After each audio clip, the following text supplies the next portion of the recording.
مرنے کے بعد سزا کا تصور اور عذاب قبر. ہاں چلو اس پر کہتے ہیں اگلے سوال پھر شروع کریں.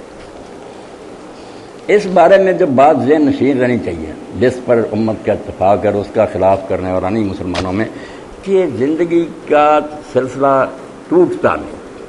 یہ جو نا کہ مرنے سے آدمی ختم ہو گیا، یہی کافرانہ ذہن ہمارے دماغوں میں سما گیا، جس سے ہم پریشان ہوتے ہیں کہ عذاب کس کو ہوتا نہیں.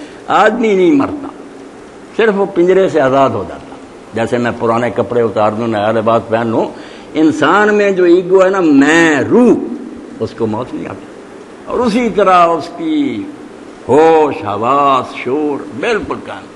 مرنے کے بعد بھی صدیقی صاحب جانیں گے، جان نکلنے کے بعد اسی وقت کہ میں صدیقی ہوں، یہ مجھے غسل دے رہے ہیں، یہ مجھے اٹھا رہے ہیں. حضور صلی اللہ علیہ وسلم فرماتے ہیں لے کر جا رہے ہوتے ہیں. اس وقت کہتا نیک ہوتا، کہتا جلدی پہنچاؤ میں اپنے ٹھکانے پر پہنچوں. دوسرا تو رونے لگتا کدھر لے جا رہے. مرا کوئی نہیں، صرف جسم اور روح میں جدائی ہو. جیسے الستو بربکم کے موقع پر روحیں تھیں نا، اللہ کی بات سنی، جواب دیا، ساری عقل شعور تھی، یہی حالت پھر ہو جاتی ہے. جسم چھوڑ جاتی ہے، وہ اللہ کی مرضی ہے، نیک لوگوں کا بچا لے، انبیاء علیہ السلام کا، دوسروں کا گل سر جائے، کوئی فرق نہیں پڑتا. جسم کو کیا کرنا؟ جیسے جسم میں آنے سے پہلے روح الستو بربکم اور سارا کو جانتی ہوئی، ایسے ہی ایک دوسرے سے ملتے ہیں، خوشیاں کرتے ہیں. اگر وہ برے ہیں تو غمگین ہوتے. اس لیے مرنے کے بعد انعام بھی ملنا شروع ہو جاتا کہ ریسٹ ہاؤس میں اللہ ٹھہرا دیتا ہے. یہ جو ثواب ہے نا قبر، اتنا ہی ہے کہ بنگلے الاٹ ہو جاتے ہیں، جہاں خوشبوئیں ہیں، بستر ہیں، وہاں رہتے ہیں، مزے کی زندگی اور انتظار میں ہے کہ قیامت کا دن آئے تو وہاں پر آخری فیصلہ ہو.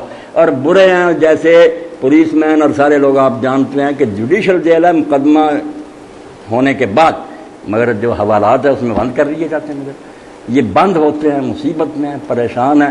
یہ مرتے ہی سلسلہ شروع ہو جاتا، ایک دن کا وقفہ نہیں. اور قرآن مجید بتاتا، شہیدوں کے بارے میں صاف بتایا کہ وہ زندہ اور انہیں رزق ملتا.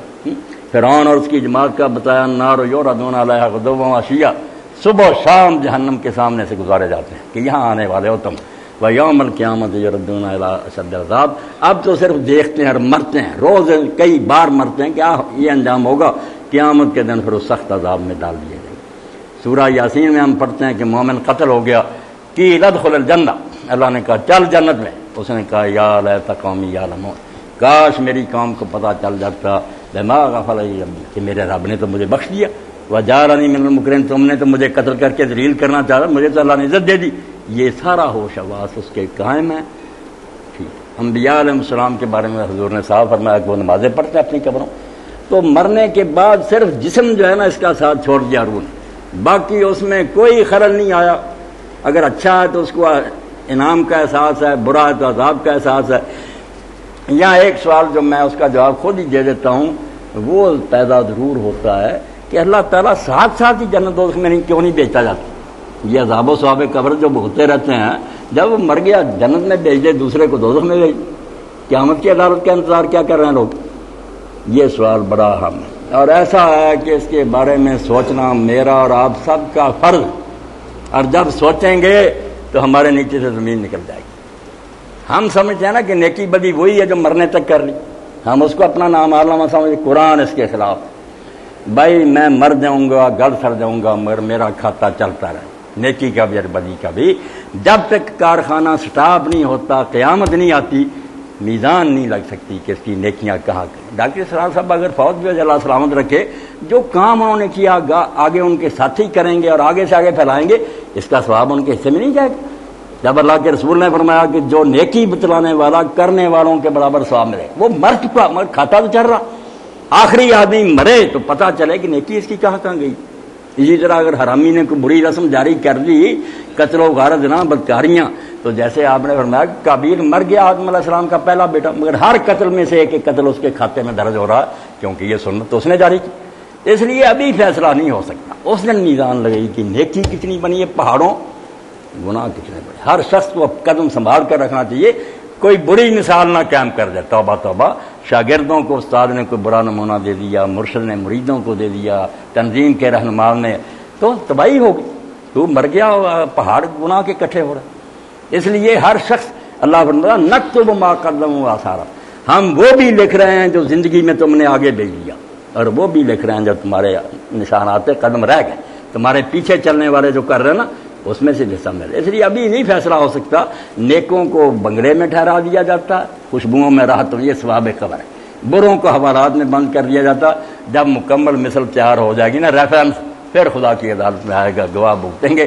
وہاں لوگ پھر جوڈیشل جیل میں جائیں گے، یا جنت کے 100 ہیں درجے، وہاں فیصلہ ہوگا کہ کس درجے میں اس کو رکھا جائے. جی آگے یہ بھی آگے تھا.